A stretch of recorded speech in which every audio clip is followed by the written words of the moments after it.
Good evening, everybody, and welcome to another edition of Inside the Pigskin. We have a very good crew tonight, and we welcome our friend Jennifer, the professional, is here, and I love Jennifer Matthews Lewis. She's one of my favorite people, and I guess I can say be thankful that she's my adopted baby sister. Welcome back, Jen. Jen, can you hear me? Thank you. And you're one of my. There we go. So I'm glad to have her back on here. It's been a little while, but shouldn't be too long. But I'm glad we have Jennifer back in the house anyway. So, can you hear all that, Jen? We're going to have some pretty good topics for you to comment on. And of course, we have Tom Shanahan in the house. Tommy's always there for me. How you doing? For a few years, and one of the nicest people in the business. Thank you. And we have Marvin, who breaks into broadcasting business the hard way with me. Oh my gosh, that's not easy, is it, Marvin? Having to deal with me and my marathon shows. It's a blessing. He handles it well, like a true pro. And we have Candy, who also, like Jennifer, does chicks and salsa, which preceded this show. Welcome back, Candy. Thanks. It's always good to be here and on nothing less than that Tuesday. There you go. All right, well, let's get going. We have a good agenda, so let's get to it. So I'm going to ask everybody, who deserved the MVP? Was it Drake May or Matthew Stafford? We'll start off with Jennifer. Honestly, I mean, Matthew Stafford was always going to get it because the rumors were around him. Yeah. Can you hear me? Yes. Am I losing my internet? Nope, you're Can good. y'all hear me? Yeah, Or am I losing my Thanks, Okay. It was always going to be Matthew Stafford just because the rumors surrounding his impending retirement. I personally feel like it should have been Drake May or Sam Darnold. I was very torn on Sam or Drake. Drake had a very rough rookie year. But I mean, you guys know this. Alton and I always said that Drake was him. Drake pretty much proved it this past season. The Super Bowl was not his best showing, no doubt. But Sam Darnold has run the gamut. He went through quarterback carousel with his first two teams in the NFL, quarterback purgatory with his first two teams in the NFL. And Steve Wilkes started to turn it around here in Carolina after Matt Toole was fired. And then Steve got him to took him with him to San Francisco, where the upward trajectory went. Then Minnesota, continued success, and now Seattle. I was and Marvin, we were having this conversation on our show the week of Super Bowl. So I know you're a huge Jets fan, so you really wanted it to be Sam too. But I was just really torn, and I was leaning more towards Sam deserving it over Drake because Drake has many more years to get it. That being said, Matthew Stafford, he's good. Don't know that he deserved it, but that's just me. I know. All right, Looking at your face, Scott.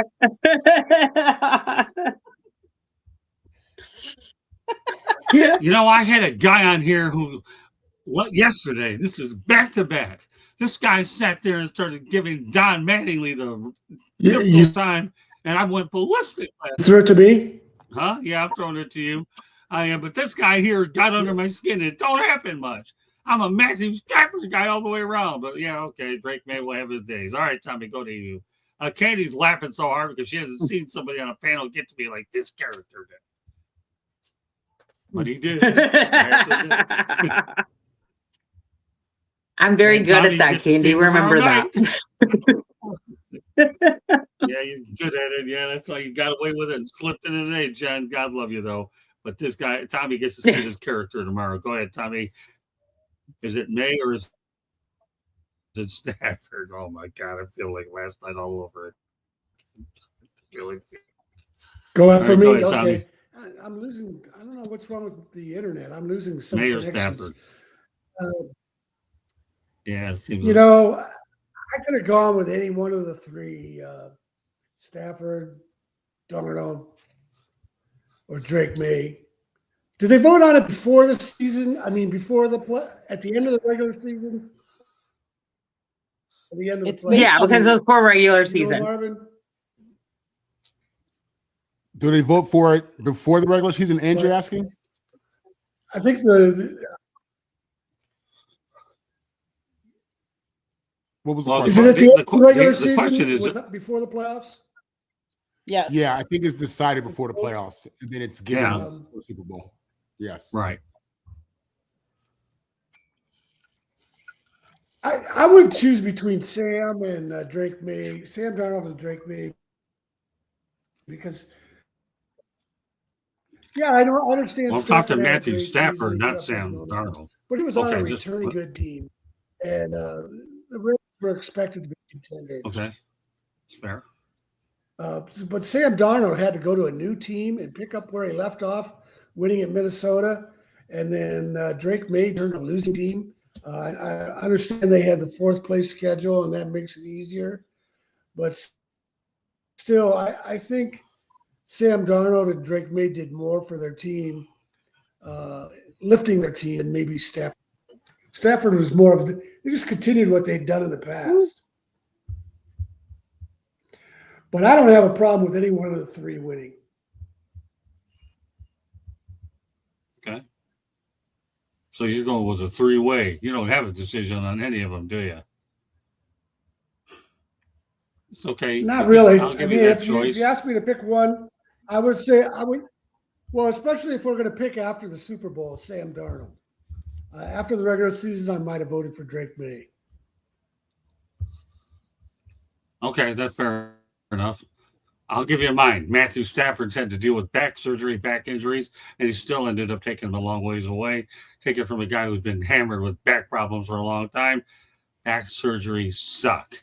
And I'm with Matthew. I've always been a Matthew person anyway. So go ahead, Candy. If you're looking at total yards for the NFL for quarterbacks, Matthew Stafford ranked first with 5,643 passing yards this season. He also had 52 total touchdowns. Drake May had 35 touchdowns. That's a big difference. Now, I get Drake May. It's his second year. He did great. And I don't vote. I don't think MVP is, you have more chances in the future. I think what does it consist of? It consists of the games that you played in the season. I think you take Matthew Stafford off his team, I don't think the team does as well. Now, obviously, the same could be said. Sam Darnold's gone to all these different. He could go to any of those. Some people wanted to put Josh Allen even in the mixture in MVP. But I think Matthew Stafford deserved it this time. Yes, Sam Darnold did something that, who else has done that? Gone to a new team and taken his team and won the Super Bowl. It's hardly been done. But this season isn't this award isn't based on playoffs. It was based on the regular season. So I would say Matthew Stafford would get my vote for this. What about you, Marvin? Sorry.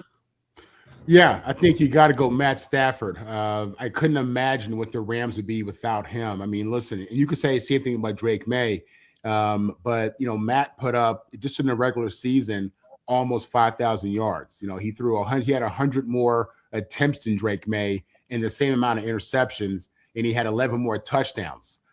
That's impressive to me. I mean, that's some kind of margin to me, especially with the touchdowns and with the interceptions compared to the attempts. So I think that the Rams had an amazing offense when they were healthy. They came on when they needed to.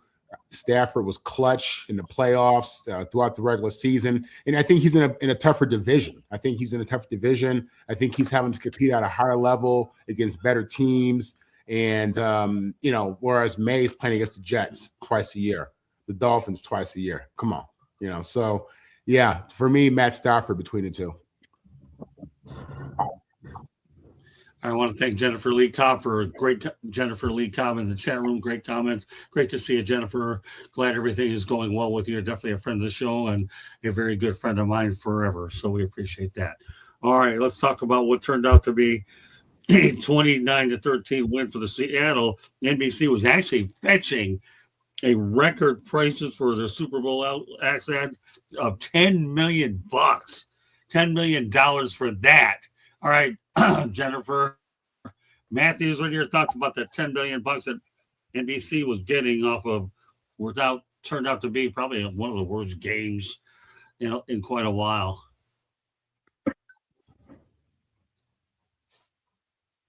You're muted. Can you repeat You're on that, mute, Scott? I'm Jen. sorry. My internet was breaking up really bad. That's okay, no problem. So did you get the question?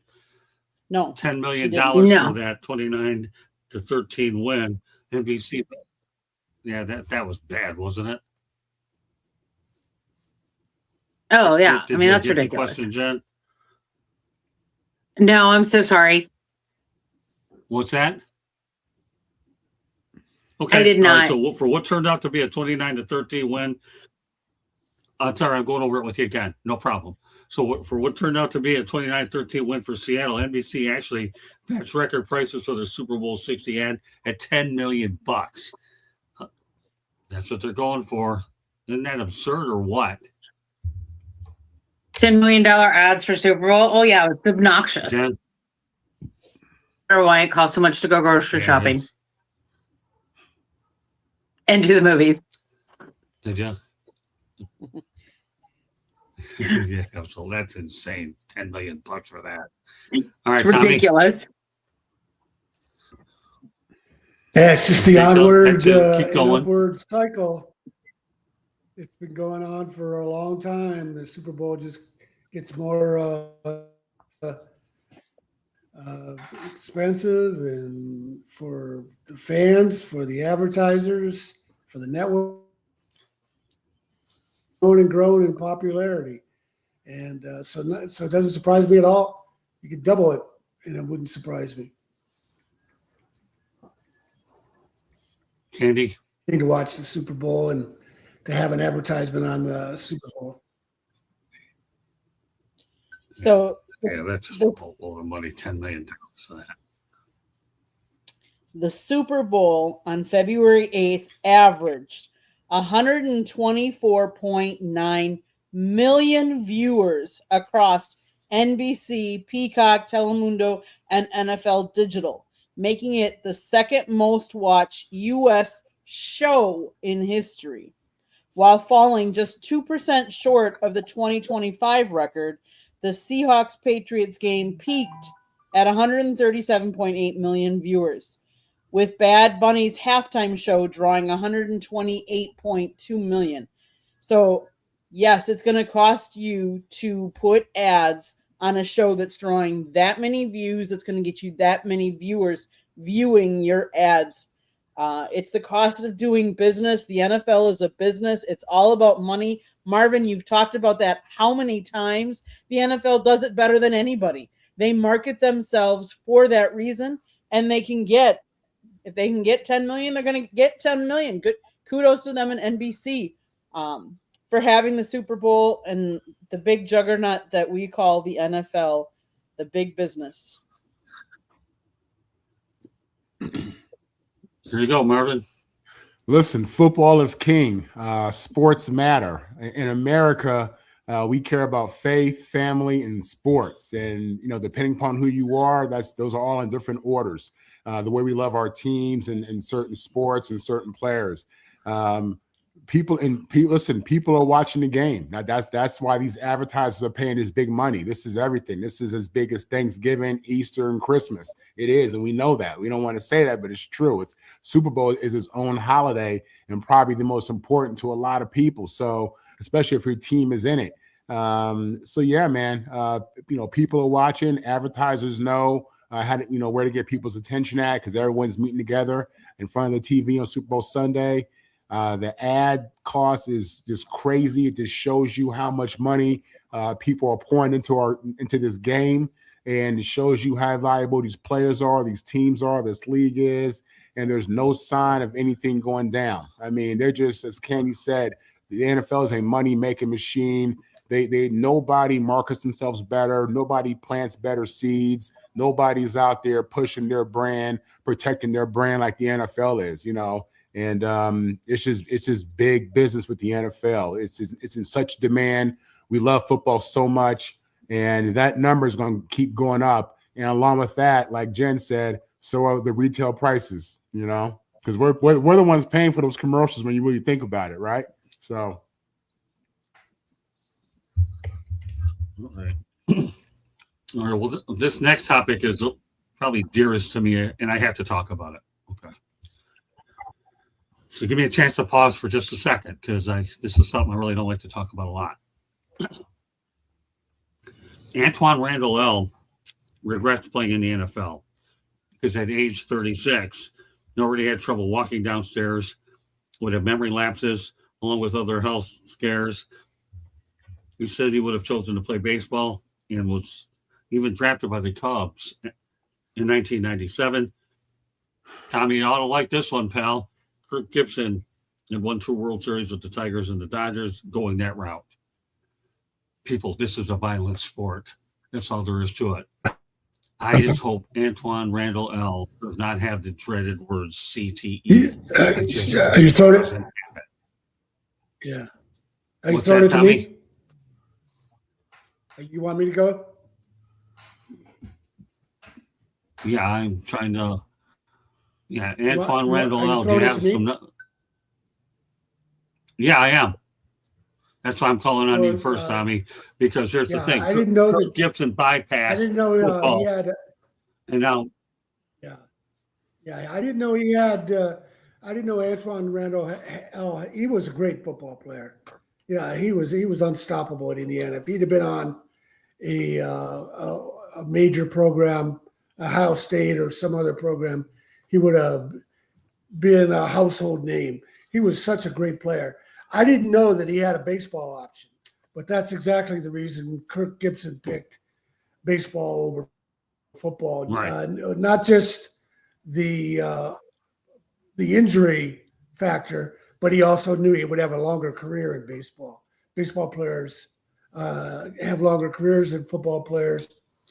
And it's too bad he feels that way. I'm sure he must have thought he was a better football prospect than baseball, or he wouldn't have gone that way. But that's the other side of the coin on how big and popular the NFL is. It wasn't long ago that there was a lot of concern the sport was going to go the way of boxing because of all the concussions, and injuries are just another example. Right. Harry Carson is a Pro Football Hall of Fame. He wouldn't let his grandkids play football. And he's not the only former NFL player who's taken that stance. So, yeah, it's sad that he's having all these health problems. It shows you how smart Kirk Gibson was. Yeah, it really was. Gibson Again, was drafted by could have played for the St. Louis Cardinals. Yeah, I think they were. The Cardinals were still in St. Louis, so that wasn't a franchise you want to go to. Tigers were his hometown team. He was already being talked about having Mickey Mantle's power. Yeah. Kirk Gibson was definitely. Yeah, that's why I brought Kirk Gibson up, because obviously the first thing that came to my mind. Not only for longevity, but for you just never know in life how things are going to turn out. Yeah, that's why I brought Kirk Gibson into the discussion, because he's the first person that enters my mind when I think about guys who could have played baseball. And obviously with Antoine Randall L. and the Cubs, there was a direct comparison.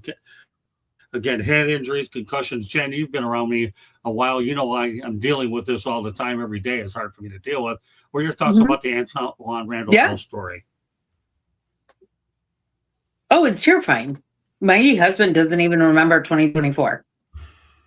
Like, it's scary. Yeah. Like, he joined a travel club in 2024 and he doesn't have any recollection of it. Like, because, we were having this conversation earlier. So I understand where he's coming from. And honestly, the NFL hasn't cared enough about protecting players.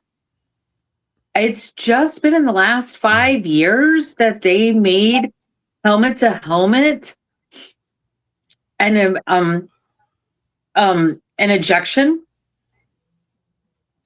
Really. And I'm sorry, like, I have a problem with that. I still have a problem with in 2016 us playing Denver opening night, Von Miller knocking Cam Newton out, and it was a serious KO, like serious. And Cam passed concussion protocol. Okay. Buy that. I buy that still 100%. I buy the concussions. I buy that Tua should be playing in the NFL right now. I mean, the NFL does not do enough to protect players.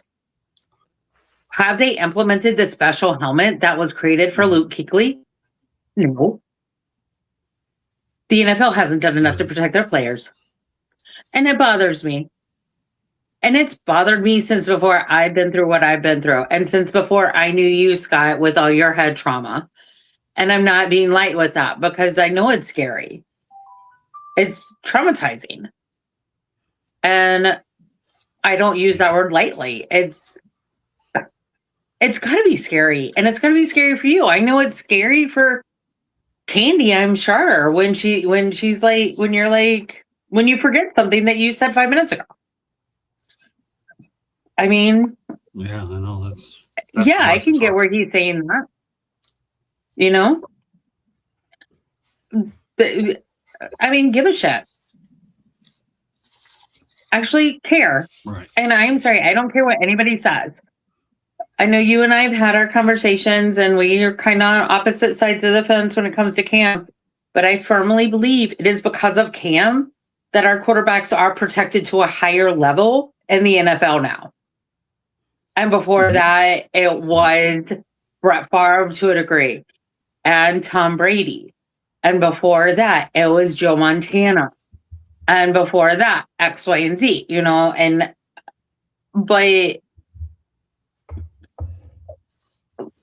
yeah, they need to care more. The technology is out there to protect these players. Well, they need to do what the XFL was doing and send some of these plays back to New York right away. When we had XFL on, those calls were really good. They were really on point. There were more cameras in the XFL than there are for the NFL. Tell me why Vince McMahon had more. Vince McMahon does not have more money than the NFL does. They just don't. Well, thanks for sharing everything, Jen. I totally understand where you're going through. Candy does too, and we'll turn over to Candy.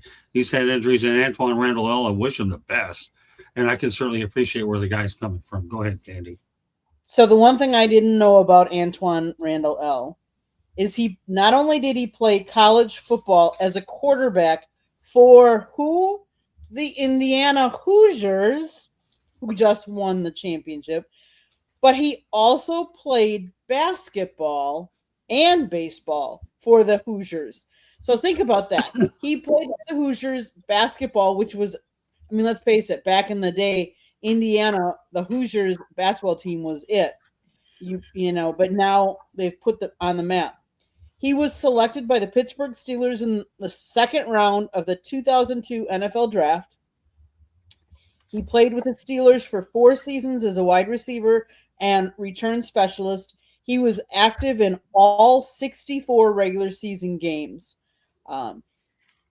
One of the things I would say is I think we've changed some. He was a return specialist, and I think partly because of him and what he went through is why we have a different kicking game in the game now for more safety. And yes, Jen, it took a long time to get that more safety, whether you agree with the play as it is now or not. But that's part of it. I feel bad for him. I feel bad for anybody that has the head injuries that come from football. Football is a violent game. Marvin said that a long time ago. Numerous times I've listened to him say, our bodies are not built to play this game, but yet we all watch it. Marvin will be the first to say that he loves football. He lives for football. I love watching football, but it's a violent game, and we do need to protect our players better. I don't know quite what the answer is, because yes, you can do a helmet, but you can only do so much. But it's sad to see that someone who played at an elite level, who is a Super Bowl champion, is now saying he should have rather played baseball than had the career he had in football. 8 points. Okay, Jen, you've got room for 2 more topics tonight, right?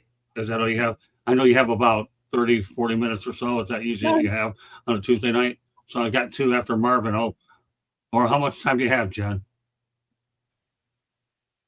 Jen, I can give you about 10 more minutes. how much? 10 more minutes? You got 2 more? You can handle 2 more? 10 more minutes. 2 topics? Yeah, I can handle 2 more. Yep. 2 more topics. Okay, beautiful. All right, Marvin. Okay, Marvin, go ahead and close out this one, then we'll hit the other 2. Okay, this is a little bit complicated, to be honest with you. First of all, my heart goes out to Roundel L, Junior Seau, Dave Dorson, people who have been really impacted by the game and just by the injuries that are brought by the game. I'm aware of these. I have my own injuries, and most players that I deal with, and I deal with quite a few, through the NFLPA, everybody has something. Okay, everybody's dealing with something. And, you ask, does the NFL care? Here we go again. The NFL is a money-making machine. They're no different from Mercedes or McDonald's or AT&T. They're in this thing to make money, all right? On one hand, they're telling us how they care about concussions, but then you hear Robert Kraft talking about we're going to go ahead and eliminate 2 preseason games. We're going to go ahead and add another 18th game on top of the Thursday games in this long season, in which is causing players to, literally lose their minds, right? So does the NFL care? Kinda. They need players, right? They don't want to scare away the parents from having their kids play the game. They need players that come through the pipeline and get to that league and keep this thing profitable. They want to expand into Europe, so they need players. So do they care? On the surface, they have to show they care. They have to, and they have to write the check, which they did, and say all the right things. But again, it's in their best business that this game goes on and is prolonged. Now, in regards to, the safety of the game is violent. The game is violent. It's meant to be violent. This is our generation. This is our era's gladiator sport. It is what it is. As a fullback, as a blocking fullback, somebody whose game was just strictly physicality, I appreciate those aspects of the game. I'm aware of, and I'm aware of the fact that the NFL lied to NFL players for years because the NFL had the concussion results. They knew the impact of concussions in the game with the players, and they didn't disclose it. Team doctors, team physicians, who should have been thinking about the oath they took, weren't disclosing everything to the players. Players had injuries they didn't even know about, and out there playing a game. The reality is this. I think that even if you told players the injuries that they could get in the game, most guys would still play because they love the game, and especially in the NFL, they love the opportunity to make the money. Okay, I've seen the game change and evolve. I think it's become somewhat of a less violent game, and if our focus is safety and we want to protect people from CTE and all that, then I guess they got to implement the things that they do. But I've seen the game change in a way that becomes unfamiliar to me. And I'm a person who has a problem when, whenever there's a hit to the head, the announcers, the team, the fans, oh, he's a dirty player. Get him out of here. That guy's playing the game. He's playing the game fast, and there are opportunities to let up, but sometimes you're going so fast and you're taught to make contact. You're taught to fly to the ball. You're taught to have major impact. So there's a contradiction there, and I hate to see these guys, who are making who are engaged in these hits, making these hits, just demonize the way they are. Like I said, I get player safety. You see, they changed the kickoff, right? I was a guy who ran down the field on kickoff, NFL and college, and I was the wedge. And I'll be honest with you, that is the only aspect of the game that I truly hated, because during kickoff, you can feel your head rattle. It is not a good thing. And it's probably the most physical, most violent, and I don't want to say the worst, but the most difficult play in football. So taking it out to me is okay. Because again, I know what that's like. And I thought it was fun to go into A gap and hit middle linebackers. I didn't think it was fun to run down the field or be the wedge, So in regards to what Randall L's going through, my heart goes out to him. I hate to hear him say that he regrets playing football. I really hate to hear guys say that, to be honest with you. I don't, but I get it, man. I get it. Everybody's experience is a little bit different. And, I love the game, and I understand the way the game's supposed to be played and the nature of the game. And I would sign up for it 10 times over if they were paying a minimum wage and the risk was still the risk. So I'll say this. Okay, I don't think every hit to the head is a dirty player. I think some are dirty plays, but I think those are actually far and few in between. I'm talking like an ejection call when it is your Michael Crabtrees, who are known dirty players, right? And because some of them are just dirty players, they're not good dudes. But some of them, like, you're going so fast, you can't stop. And I think exceptions need to be made, but you can tell when somebody's trying to stop and trying not to have that impact. At least I can. There's an opportunity. A lot of times when you fly into the ball, there's an opportunity to let up. Sometimes it's too late. And that's a very real thing. And they call it a bang, bang play, Yeah. That's a real thing. So, and again, it's just the whole idea, to me, the whole idea of trying to stay away from head, neck, and letting up, it contradicts everything that is the nature of the game. Yeah. It's really weird, man. I don't think a lot of people get that. It's just, I understand why they do it, and it's fine, make the game safer, but it's a slippery slope to me. What's next? Boxing? Okay, and I need your help a little bit. I went over the Stafford. If they're going after football, are they coming after boxing next and UFC next and soccer? Because they get a ton of concussions in soccer. So it's just, it's an attack on football to me. Because of a Will Smith movie. Don't get me started, y'all. Okay. That's okay. I just have to. I think I had a memory lapse here. I went over the Stafford May. Is that correct? Yep.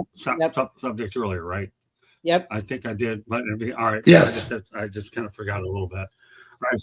All right. Thanks. Well, I'm having them too. Those memory problems, they suck. All right. So let's go to a later-hearted moment here. You want to know a super way to negotiate a contract? This was easy. The general manager was drunk. Okay. So tried to negotiate a contract with the drunk general manager. And that's the story of Kenneth Walker with John Schneider to gain some leverage. The running back. How did that work out? Well, guess what? I love the idea. You win a Super Bowl. You're drunk. Let's see if we can get a few $1 million out of the eye, right? Well, not so fast, my friend, in the eyes of Lee Corso. Because here's the latest update on that. The Seahawks obviously are not expected to place the $14.5 million franchise tag or the $11.7 million transition tag on the Super Bowl 60 MVP, Kenneth Walker III. He was in the final year of his rookie contract under $2.7 million. Marva, what are your thoughts about the fact that the guy tried to get a new contract drunk and get the general manager drunk? All right, man. Listen, after you win a Super Bowl, that's something you would do. Listen, I'm gonna by any means necessary. If we can dot our I's and cross our T. I mean, dot our I's and cross the T. It is what it is, man. You know, business, and I've seen business done in a lot of different types of situations, different environments, different rooms. You know, I've seen business done when people are inebriated, on other stuff in certain situations, and it is what it is. Two people come to an agreement. It is what it is. So. Yeah, legally it wouldn't hold up if it was if they were really drunk, but I'm not shocked by that. And I think in the old NFL there was a lot of drunken GMs and agents and head coaches making deals and all kind of bathroom parlors and God knows what. So, that's just a bit of the old school to me. That's pretty interesting. All right, Tom, he's a Michigan State guy. Is that what they teach him to do in East Lansing? Tom? I'm calling on you, Tom. I don't know how you can let Kenneth Walker go, but everything I've heard is that they just don't want to pay a running back that much money. I find it baffling. What are the fans supposed to think when one of their most popular and productive players is no longer around, and they're treating them like I understand he was sharing carries, but in the Super Bowl he was the man. So, and it's a continuing trend in the NFL that they don't value running backs. But Kenneth Walker, I think, is a little different type guy. He's durable. He doesn't fumble. I don't know why you wouldn't want to keep that guy on your team. How about you, Jen? Interesting way to get a raise, huh? You're on mute, Jen. Jennifer. Jen. All right. Well. She's all having right, well, go ahead technical and pick it up difficulties there, until she gets back. Yeah, trying to stream it this time of night. Everybody, internet is such a demand, so that's I think what we're having problems with. But can you imagine Kenneth Walker is the MVP of the Super Bowl, and his salary last year was $1.85 million, the end of his rookie contract. So now he's going to go out on the open market, a free agent. Let's face it, being the Super Bowl MVP, you have a lot of leverage. So he's going to command anywhere between $8, probably an $11 million annually. Seattle doesn't probably want to pay that. So, hey, if you're going to negotiate your contract, you're going to negotiate it anytime. If you're going to negotiate it when people are very happy and drunk, more power to you. At least, put the bug in somebody's ear. Hey, this is what I'm looking for. But so we'll see where he ends up, if he ends up back with Seattle or if he goes test a free agent and somebody else is willing to pay him more. Some teams value running backs more than others. So, but yeah, he's currently the MVP, so he's going to warrant a lot of money. All right, we got Jennifer back. Candy will get her thoughts on this. Thanks, Jen. That's okay. Hey, sorry about that, y'all. Right, obviously. That's okay. No big deal. No. Happens. So, the question. Well, okay. Kenneth Walker III trying to get the general manager drunk to get a raise. Of course, now it looks like he'd be headed to free agency. What are your thoughts about the strategy of at least trying to do it? Yeah, right, exactly. I mean, he might need to meet in the middle, which is what's important. It's called compromise. He should compromise, but he should get a little more money because he's imperative to the Seahawks. But will he get everything he wants? No, because he's not the only player that was imperative to this one. Right. But he's trying to get the general manager drunk. I'm a big fan of compromise, but Right? Get the general manager drunk. Okay. Everybody needs to get it every once in a while.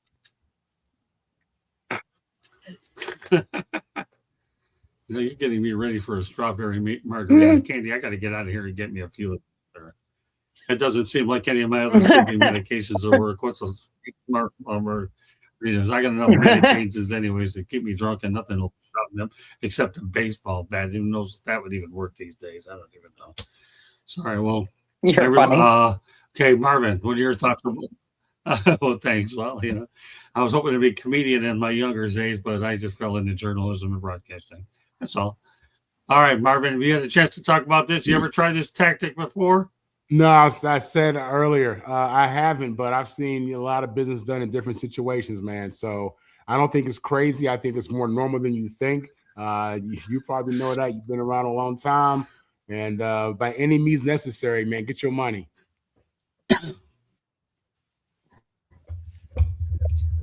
Yeah, even me getting the general manager drunk. Okay, well, I give them the old college try for trying anyways.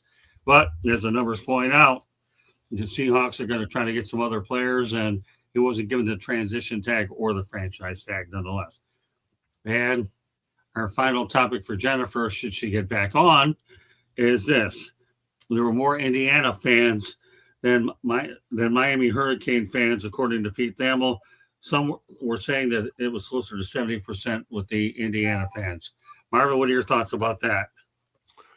Something for an organization, for a school who hasn't been relevant ever, and they've been around, for over 100 years. It doesn't shock me that when they finally get to the championship, everybody shows up. And then you consider they have the largest living alumni out of any school in America. They got a lot of alums who've been waiting for a long time. So, you would think that Miami being at home would obviously have that advantage and the locals. But I'll tell you what, man, this economy, I think those tickets were going for like 3-4 G's minimum.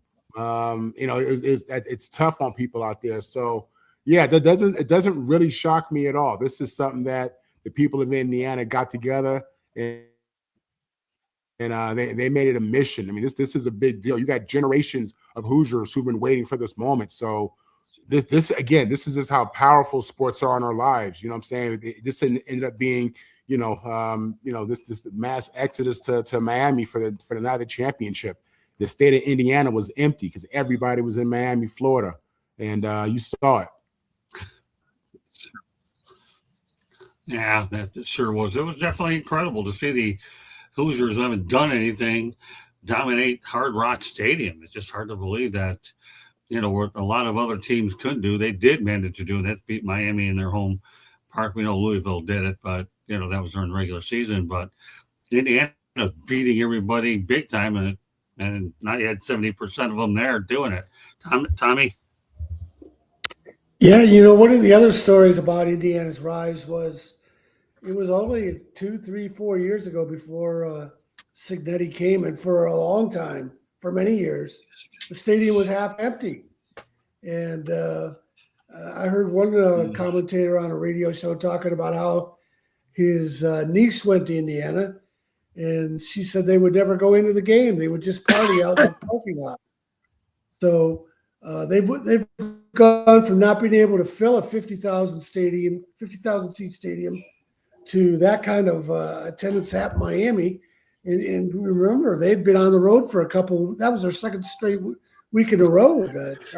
Airfare, hotels are cheap, food, ticket prices. I mean, that's a lot of money from a lot of people. It is remarkable, but when your team catches fire, you never know. It is kind of an extreme case. I'll say that, though. You're not going to see that at a lot of schools. Well, that's for sure. Well, again, Indiana had go from a half stadium to they go dominating a stadium that the opposing team is their home stadium. Yeah, well, that's true. Yeah, that is definitely true. We want to thank Jennifer Matthews-Lewis for being on for the time that she was on. She's great. I love having Jen. She's always one of my favorite people to bring on. internet issues that happens to all of us. Candy, your thoughts on the Indiana situation? So here's the reason. Miami's been to the national championship before. It's at their home stadium. If we look back at last year, Miami at the end didn't do very well. Indiana has steamrolled through their regular schedule and then steamrolled through the playoffs. Who wouldn't want to go see, if you're a fan of that team, who wouldn't want to go see them go undefeated and complete something that they've never done before in their history, and 50 years after their basketball team won? You know, historically, and then the other thing is, who wouldn't want to come down to Miami, Florida in January from Indiana? I mean, no offense, it's cold. You want to come down to a warmer weather. You want to come to the team. More people, I can understand it. And fans down here in Miami are fickle. I'll be honest with you. And some of them are Miami fans. You have a lot of mixture of people. And you have a lot of soccer fans down here too. So was I surprised when I heard that there were more Indiana fans? No. Because I think most Big Ten schools travel really well, their fans. Most of them. Oh, yeah. And Indiana's, no slouch. The fact that they were undefeated this year, I think a lot of fans really wanted to support that. That's true. I mean, they had a lot of things going for them. They ended up building fans along the way, especially with that undefeated mark. And obviously, you saw when I talked to Kurt Signetti about Bobby Knight, how Kurt was really enthusiastic about what took place there. Marvin, you got your thoughts in already on this, didn't you? Yes, sir. Was that Indiana correct, showed up. Marvin? Okay, no problem. Yeah, they really sure did. Okay, so let's go on from one Signetti to another, because the Steelers are hiring former Pitt and IUP coordinator Frank Signetti to Mike McCarthy's staff. Signetti served as McCarthy's quarterbacks coach in 2018 in Green Bay. Some thoughts, Tommy, about the other Signetti going to Pittsburgh? Well, Mike McCarthy would have had a lot of people to choose from, so he must have a lot of respect for him. He's been a coach. He's from a coaching family. The dad is in the College Football Hall of Fame for his coaching career, so it's in the blood. I don't know enough about him to say what kind of a job he's going to do at Pittsburgh, other than to say that McCarthy's not going to hire some slouch. He's going to. He had plenty of candidates to choose from. Candy. He was. Candy. I mean, let's face it. He has been. He's got a lot of coaching underneath him. He was an offensive assistant for the Chiefs. He was a quarterbacks coach for the Saints. He was offensive coordinator and quarterbacks coach for Fresno State, North Carolina, San Francisco 49ers quarterback coach, California, Pittsburgh, Rutgers, the Rams quarterbacks coach, and then the offensive coordinator back in 2015.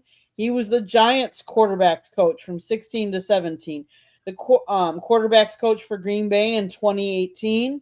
Then he went to Boston College, who was the offensive coordinator and quarterbacks coach. Then he went to Pittsburgh in 2022 to 2023. Then offensive coordinator in Indiana, and now Pittsburgh Steelers. So he's been all around. He's from the Indiana / he's from Pittsburgh, Pennsylvania. But his high school was Indiana, Pennsylvania. So he's been around the league for a long time. Obviously, an offensive mind, well liked, obviously, because everybody keeps recruiting him to come to theirs. So, he began his coaching career as a graduate assistant back in 1989. So he was on his father's coaching staff where he started. So it's obviously in his blood. It's in his DNA. Kudos to him, and let's see what kind of success he has under Mike McCarthy. Okay, Marvin. Mike McCarthy is going to an organization that hasn't in years. No, there is pressure on Mike McCarthy on day one in 20 years, literally. I think that's realistic for them. So, yeah, he has to get his guys in there. And Cignetti is somebody who he's worked with in Green Bay, obviously. There's a certain level of comfort, and that's just going to be part of the foundation as he's trying to build culture in his own culture, if you will, his own culture in Pittsburgh. Yeah, I think that's why people should at some point or another, and I think they will after a year or two, appreciate what Mike Tomlin did. I realize that I like the choice of Mike McCarthy as a new Steelers coach. I really do. He's from the area and he's had success.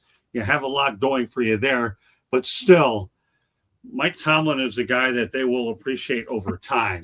Maybe not right now because the results haven't been what a lot of people thought they should be right now, but I don't know.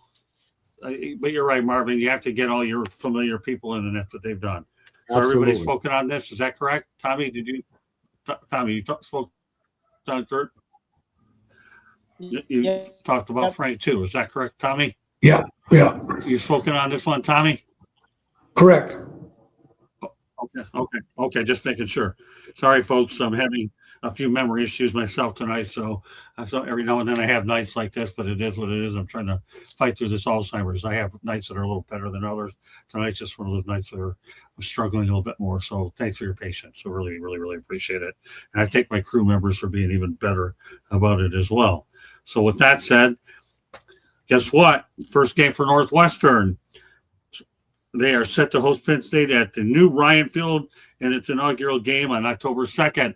We'll lead it off with you, Marvin. At long last, Northwestern's going to have a first-class ball field. What are your thoughts about that? Man, listen, I got a lot of love for Northwestern. They recruited me heavily out of high school. My dad actually pushed for me to consider them. Great institution. And, my thing was they weren't a football school. And then they went ahead and won the Big Ten that season, and we faced them in the Rose Bowl.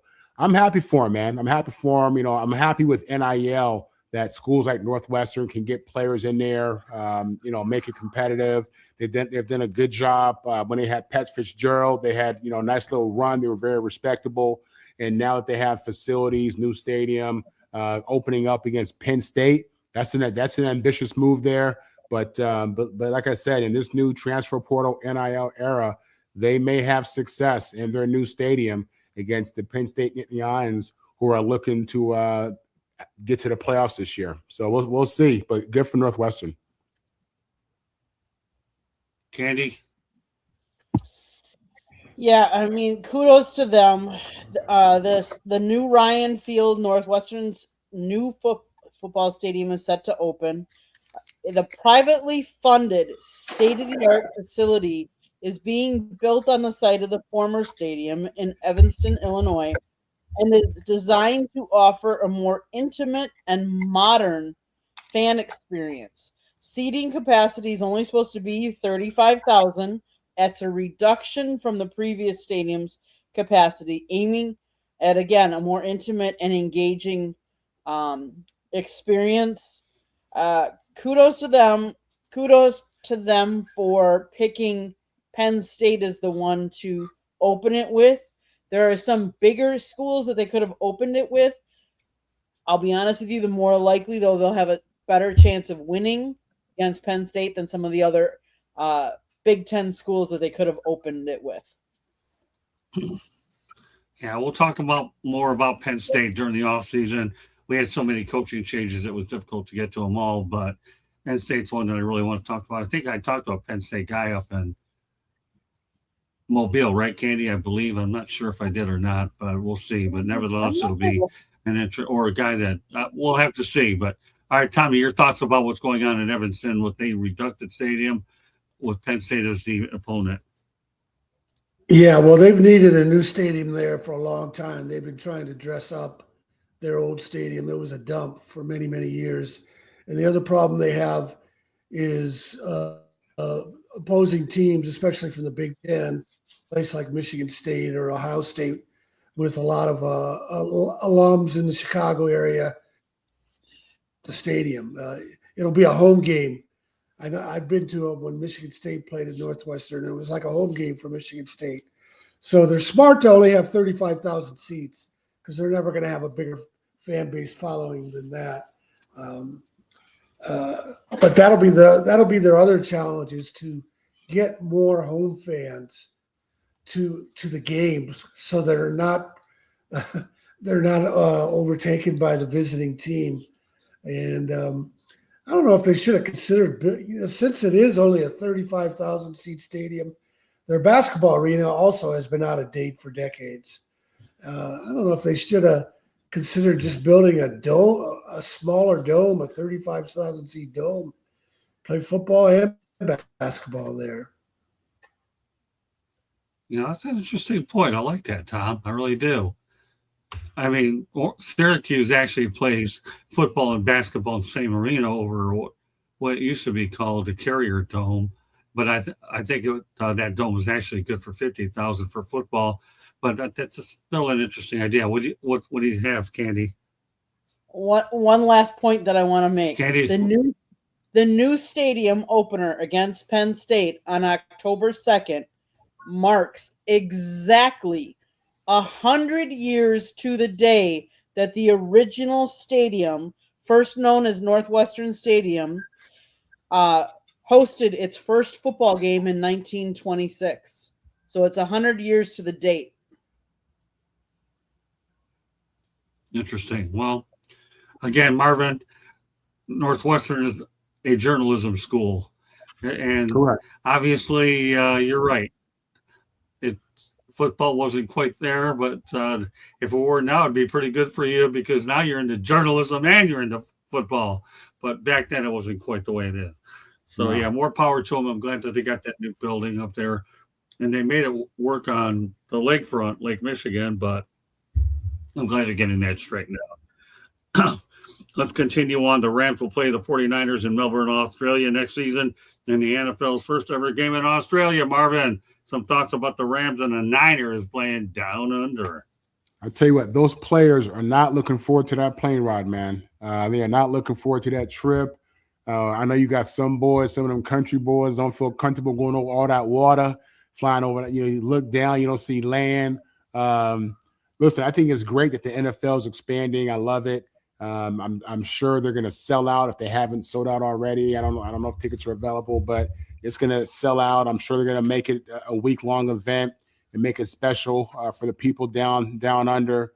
And it'll be a great experience for the players as well. But like I said, the only thing them boys is not looking forward to, I already know, is that long plane ride. And that's a tough one, man. But, hey, great for the NFL to get it done. I personally, as a fan, I like the international games. I think it's a good thing. And I like the NFL trying to push that brand and push this game. And we get two premier quarterbacks. Yeah, no, that's true too. Great opponents down under. Candy? Marvin, to your point, the flight is going to be approximately anywhere between 15 to 16 hours. That's crucial. That's a long flight for these guys. Do I like the international games? I like them as long as they're in the regular season. I would like them if they wouldn't put them on these specialty premier streaming services so that everybody that doesn't subscribe to those could see them. Because you're going into a stadium you've never been, you're seeing different things. So I wish they would put those on regular TV. And if you're going to stream some of the other games. But the NFL, like Marvin has said before, this is a business. And sometimes we forget about that. It's a business, and it's a business to make money. How do you make more money? You got to keep growing. And how do you grow? You got to expand. How do you expand? You go into the markets you've never been in and you promote your product. That's exactly what the NFL is doing. They're doing it better than any of the other pro sports, in my opinion. So kudos for that. But yeah, I'm excited. I wish I could afford a ticket and a flight out there and to be able to see that in person.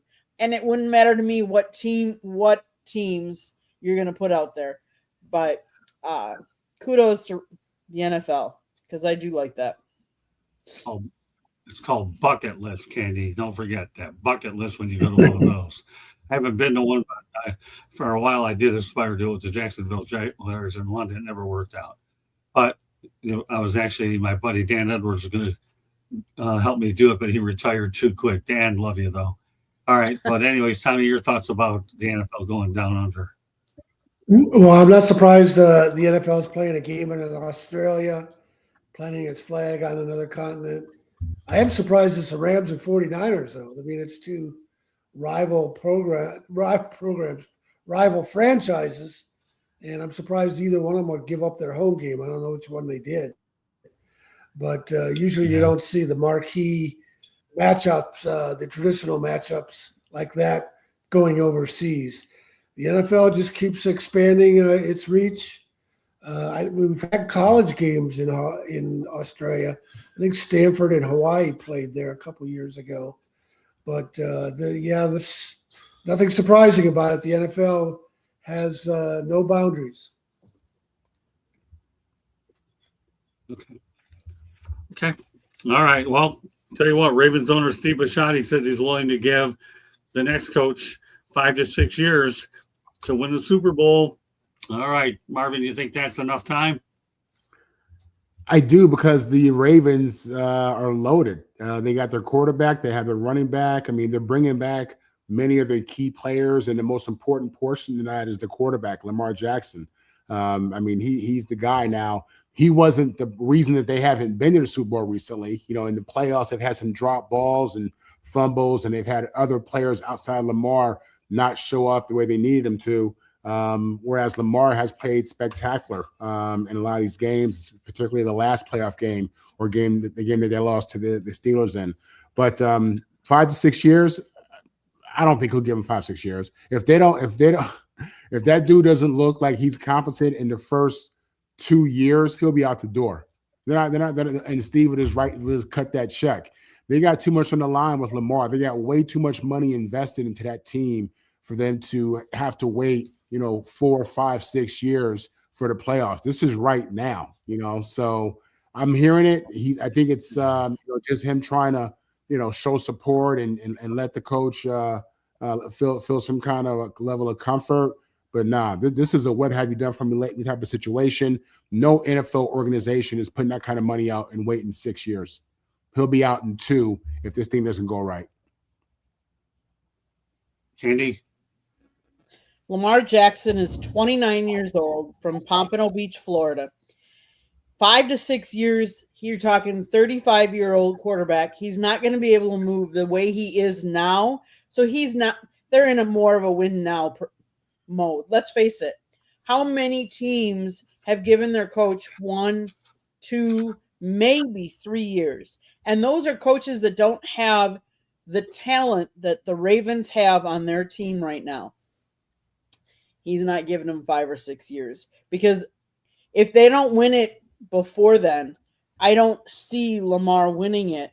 And then you're going to draft somebody new, and you're talking about trying to get somebody in there. And yes, I understand Drake May in his second year got there. That's not the norm. But I don't see them giving him 5 to 6 years. The NFL has become more of a win now, maybe 1 to 2 years.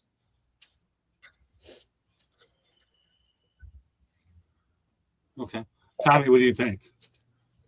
Yeah, as long as they have Lamar Jackson. Well, they got to improve. They got to fix what went wrong with their offense last year with Lamar Jackson. But as long as they have a Lamar Jackson talent at quarterback, if they can get their defense back on track, I don't know why you need to say they'd have a 5 or 6 year plan. Did Seattle have a 5 or 6 year plan when they brought in Sam Darnold. You just don't know how things are going to break in the NFL. Injuries make such a difference, and one or two draft picks can make such a difference. The quarterback year is crucial. The Ravens are one of those teams that they're going to be a Super Bowl contender every year, and until that defense gets too old. Yeah, I'm not drinking the Kool-Aid. I say 2-3 years at the most. I don't know. Steve Bisciotti gave John Harbaugh 18 years, and the way he unceremoniously got rid of him. We'll leave that for tomorrow night, but I say 2 or 3 years at the most. And that person that you're talking about, by the way, is the fact that the Ravens have hired Jesse Minter as their head coach. He has signed a 5-year deal, so if he doesn't make it through that contract, he'll get the difference anyways. He reunites with the team that he coached from 2017 to 2020. He was the Chargers defensive coordinator the last 2 years. So with that said, Marvin, what are your thoughts about the hire of Jesse Minter going to Baltimore? This was the favorite. This was the name you heard as soon as they let go of Harbaugh. It was Minter. And I guess it makes sense. It's the hire that the owner's comfortable with. That's really what it comes down to. The owner didn't feel that John was the guy. He let him walk after all those years. But, he wanted to go this route. New face, new message. Obviously, I think the Ravens have decent culture, but you're bringing a guy in who's been a part of some good coaches in Michigan and with Harbaugh in LA, and he's been in Baltimore already. So, I think it's a hire that makes sense, but ultimately what it comes down to is, can Lamar Jackson, that offense, get over the hump, and hopefully this guy has a message. Hopefully he's the quarterback whisperer, team whisperer. That's really what the owner has to be thinking, is that this is the guy that can get our quarterback to the next level, get our team to the next level. Last year they had a lot of injuries on defense, so you really can't say, they had problems with defense, even though they did, but that was due to injuries. So, yeah, they're looking for a new voice. They're looking for somebody to motivate this young MVP quarterback and get this team over the hump. I like it if he likes it. Okay. Candy?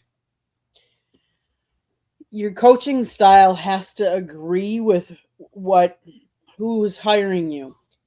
And then your pedigree speaks for itself. He's been a defensive intern at Notre Dame. He was a graduate assistant at Cincinnati. He was a linebackers coach and then a defensive coordinator at Indiana State. Then he went to Georgia State. Then he went to the Ravens. He was a defensive assistant, 17 to 18. Then assistant defensive backs coach, 19. Defensive backs coach, 2020. Then he went to Vanderbilt. Then he went to Michigan. He won the CFP at Michigan. Then he went as a defensive coordinator. Then he went to Los Angeles Chargers. And so he's moved steps up every time, gotten either a bigger program, better position coach job.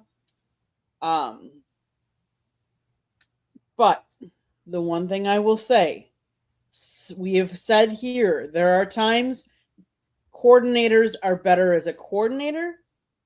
There are some coordinators that make really good head coaches. It'll remain to be seen. He's going to a really good team that has a lot of good assets. Let's see if he can mold them and get them the results on the field that they're looking for. Or is he one of those that will be better suited as always a coordinator and not a head coach? Remains to be seen. Tommy? I actually find it kind of strange because John Harbaugh, of course, was a great coach. But if they needed a new voice there after 16 years, that makes sense. Players get tired of listening to the same voice. And I don't think this is necessarily the case, but maybe Harbaugh lost his edge for the last couple of years, or last year, I should say. Yeah. But aren't you bringing in the same type guy with the same voice? That's what I find odd. Unless, John Harbaugh, Jim Harbaugh are different people, of course, different personalities. John's more likable. Maybe Bisciotti wants Jim Harbaugh's personality instead. I don't know. I think it's a strange hire. Yeah, I find it to be an interesting one too. The only thing I can think about is he's probably a little bit younger than the others and see what kind of personality he brings in. Because the situation he's got is Lamar Jackson's one injury away, and you're back to looking for another quarterback again. Then what does Jesse do? Number one. And number two, the window of opportunity there to win is limited to a few years, as we mentioned in the last segment. So I don't know. It's an interesting hire for sure. And I think Steve Bisciotti hopes that he's not paying somebody not to go away in about 2 years based on this particular hire, because that's, I don't know. I have a question mark on this hire.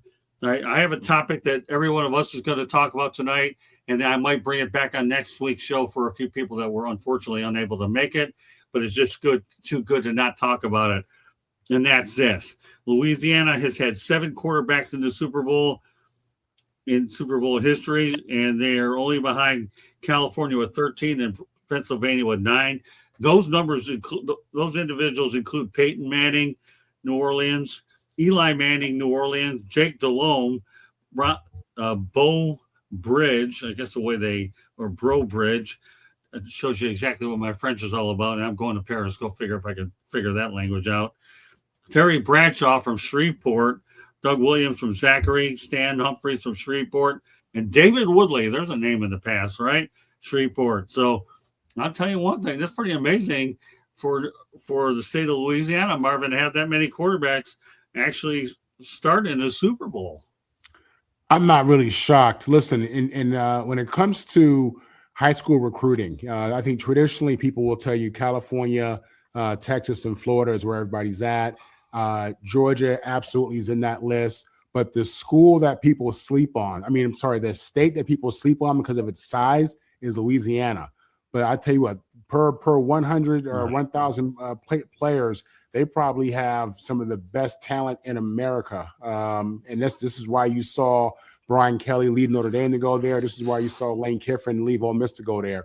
It's the ability to recruit within that state. So when you tell me that, they have half the amount of California, but they're a fraction of the size of California, I believe that. I do, because I know that state puts out real talent, and you have a ton of NFL rosters that are full of kids full of from Louisiana. One of the names on that list you mentioned, Jake Delhomme. Jake was my teammate in New Orleans. Great kid, great guy, good old country boy. I was happy to see him take the Carolina Panthers to the Super Bowl. That was a good list you gave, Scott. Right. Thank you. Appreciate it. Candy? Yeah, we all know that there's a lot of talent down here in Florida, and that everybody talks about that. But you're right, Marvin, that they don't talk about how many talents in Louisiana. I did not know that there were that many, Scott. So it's always, you come up with some of these interesting kind of, what I would say, off the wall kind of little tidbits that I like. So I would not have guessed that had you asked me that. So, but it's very interesting. That's what happens when you work strange hours from 2 o'clock in the morning till 6, 7 in the morning, because I'm looking for this stuff. I don't know. Again, my sleep situation is as mysterious as a Riddler on Batman. You can figure me out like you can figure out the Riddler. Where did I come up with that one? I don't even know. Tommy, get me out of this. Help me. Well, just like Marvin and Candy said, the per capita number of football players out of Louisiana is amazing, because they've always turned out great players. Marshall Faulk was from Louisiana. The two Manning brothers kind of inflates the total a little bit, but I don't really have much to add to that. I don't really find it surprising, because Louisiana has always been a football state. And that's about it. That's good enough. All right. Well, it's still an incredible stat, though. I didn't know Louisiana had that many, but people, when you watch our shows here, I make sure that you're definitely here to educate and learn. And my goal is to come up with topics that you won't hear from a lot of people out there for whatever reason. I don't know, but I'm trying to come up with stuff. Our goal is to entertain and educate, and we do the best we can here on the network to do exactly that. All right. Well, I'll tell you what, 2 more topics to go tonight. And one of them is this: the Texas athletic program, the Longhorns, lost $23 million in 2035, which was actually expected, as the program has not received a full share of the SEC revenue per the Austin American Statesman. Some thoughts, Marvin, about Texas Longhorns. Right. So yeah, that the last part you added there was crucial. They haven't received their fair share because these TV contracts are crazy, and these teams are about to get seriously paid. At the same time, you look at what's happening in college football, and I mean just what they're doing with the rosters and how much money they're spending in recruiting and with NIL, and I think the pay to play. I agree with. I like it, and it's definitely here to stay. But you wonder if some of these numbers that they're hitting with salaries and transfer portal and everything else, if that's really sustainable. I don't know. Time will tell. But again, their whole situation will change once they get that TV money in, because that's going to help. Obviously, float everything they have going on from the coaches to the kids and everything else. So I'm not worried about it, and I think they realize there's a payday coming for them as well. So. Yeah, we'll wait till I'm going to hold off on this story when I have more opinions, but one that you can look forward to is the Rutgers situation is far more severe than this one. And I'll go ahead and talk about that probably next week. I did not want to talk about it tonight because I want to get more voices on it. It's a great topic. But the one here with Texas isn't a big deal because we know they're a blue blood. They have all kinds of money coming on. And you knew that they were going to deal with this for a couple of years to begin with. Plus, the exposure they're getting on the Southeastern Conference is really good and getting with that. But we'll be following up on Rutgers probably in the next week or two. With that said, Candy, give me your thoughts about the Texas Longhorns athletic program. $23 million, no big deal to them. Due to joining the SEC, Texas received a smaller distribution, approximately $12.5 million, compared to the $60 million other members received. The department had record high spending of approximately $376 million. The loss was cushioned by accumulated surpluses, ensuring long-term stability. Despite the one-year loss, Texas remains the most valuable college football program in the nation, with an adjusted revenue of $298 million and a valuation of $2.197 billion in 2025. The financial deficit is expected to be a temporary one-year occurrence. They're still profitable. They're still making money. Yeah, they're a money-making machine down over in Austin, that's for sure. Tommy? Yeah, well, one thing that probably contributes to that is there a sport Texas isn't a national title contender in, men's or women? I mean, they fully fund their athletic programs top to bottom. So that's a lot of money right there. But on the other hand, they sell a lot of tickets too. They don't have as many non-revenue sports. I was just listening to something on the radio about Michigan State's baseball team going down to Texas this upcoming weekend, and the Michigan State coach was talking about how they'll be playing before 10,000 people. So they're selling a lot of tickets that other schools don't sell. But it's a completely different world with the NIL money that they're paying these athletes. Maybe we have to have salary caps somewhere along the line. I just don't see how it's sustainable. But it's going to be sustainable for a handful of schools. It's not going to be sustainable for most of them. Yeah, like I say, Austin, Texas, they can handle it there. And they haven't done bad in the Southeastern Conference. They really haven't. So, with that said, you know what? We're going to definitely slide in a Shanahan report. And the man that's going to give it to us is going to be on tomorrow night on the Sports page as well. We have some really good stories that we're going to address tomorrow night. He'll have 2 Shanahan reports in 2 days. That's what happens. We bring him on twice. We give him 2 Shanahan reports. Mr. Shanahan, take it from there. Go ahead with the Shanahan report now. Yes. I posted a Yeah, of story course. on my website. Your segment, man. I posted a story on my website today, and I sent it to you, Candy, to post. Jesse Jackson died early today, and when I wrote Ray of Light, Jesse Jackson, I was able to interview him. He called me. His office called me back, and Jesse Jackson Jesse Jackson was from South Carolina. He was also a major league or a minor league baseball prospect. He was drafted by someone, or at least offered a contract by someone. But he went to Illinois to play football. Didn't work out for him there. He was a quarterback, and he finished his career at North Carolina A&T. But anyways, Jesse Jackson told me about being 12 years old, and I've talked about this before, that he watched the 1954 Rose Bowl, and Michigan State had two black All-American players, Leroy Bolden and Ellis Duckett, both from Flint.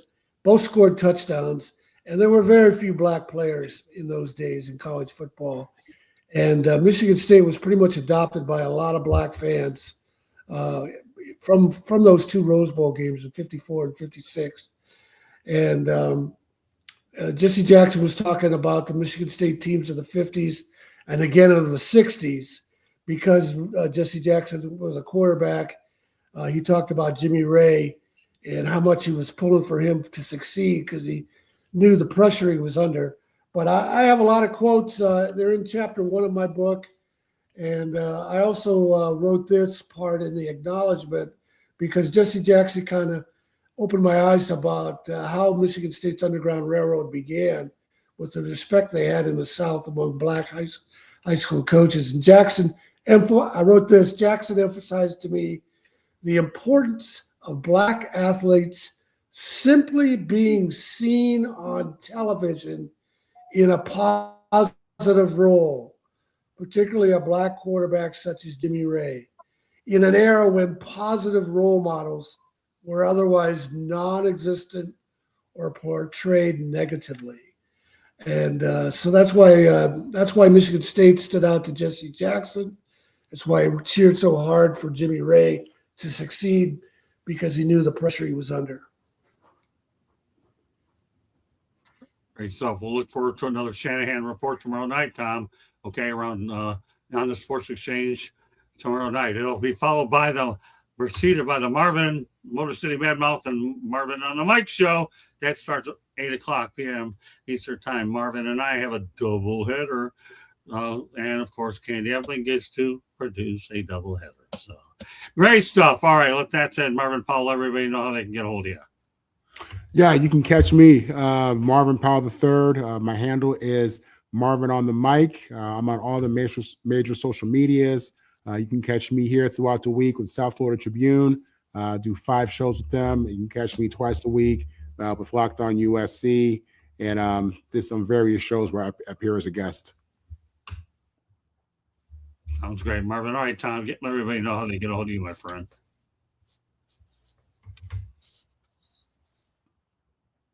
Tom. For me, Shanny4055 is my Twitter handle, and TomShanahan.report is the website. Sounds great. Yeah, you can see Tom Shanahan's articles on the South Florida Tribune as well. He is a contributing writer. We appreciate the stuff he sends. Go to the South Florida Tribune and look for his drop down on it, and you'll be able to see all his great quality content. You have got to read this guy's stuff. If there's ever a person who is a valuable asset to what we do, it's his incredible history that he knows about college sports in general, not only basketball, but football as well. And we love having him on week in and week out on the network. All right, Candy, take us the rest of the way. South Florida Tribune Publishing Company published a book, Lessons from the Microphone, Tuning into the Enduring Wisdom of Visionary Leaders. It is written by our host, Scott, the Motor City Madmouth Morganroth. Talks about his 40-plus years in the media business and how it has evolved. Old school media versus new school media. Get your copy today. It's available on Amazon, Barnes & Noble, Kindle, Google, and Apple Books. It's also available on audiobook, so wherever you get your audiobook. There's a link on our website, www.southfloridatribune.com, where there's a plethora of great content. So go check it out. If you like to listen to podcasts, you can find us wherever you get your podcasts. If you want to be a guest or have topic ideas, you can email us at southfloridatribune@gmail.com. And last but not least, if you see the red subscribe button in that lower right-hand corner, that means you have not yet subscribed to our channel. What are you waiting for? Just click it, like us, share us with all your friends and family, and then turn on your notifications so you're notified whenever our great programming is live. Back to you, Scott. All right. Well, we want to thank Jennifer Matthews Lewis for coming in early in the show. God bless Jennifer. She's one of my favorite people. Marvin Powell, he's my student, so I love this guy. Wherever I go, he goes. And Tom Shanahan, one of my best friends and colleagues I've had in a long time. I'm glad wherever I go, Tommy pretty much follows me as well. And he has a book. And I can't wait till the day I can see him and give him mine as well. I'm not charging you for mine, Tommy, because you're getting it free because you come on these shows. At least I can do is give you a cop, sign one. Fair enough when I see it. Okay. Sounds And good. of course, Candy Ambling, well, she's Mrs. Everything. So with that said, that does it for tonight on this edition of Inside the Pigskin.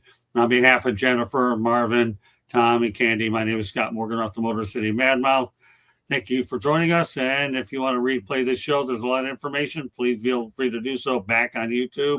Thank you very much. And a special shout out to Jennifer Lee Cobb, who participated early in there. And thanks a lot for your kind words, John. God bless. That does it tonight. And tomorrow night, we have a doubleheader. Marvin and I started off, and then we have the Sports Exchange the second half. Take care, everybody. God bless, and have yourself a great hump day. Bye now.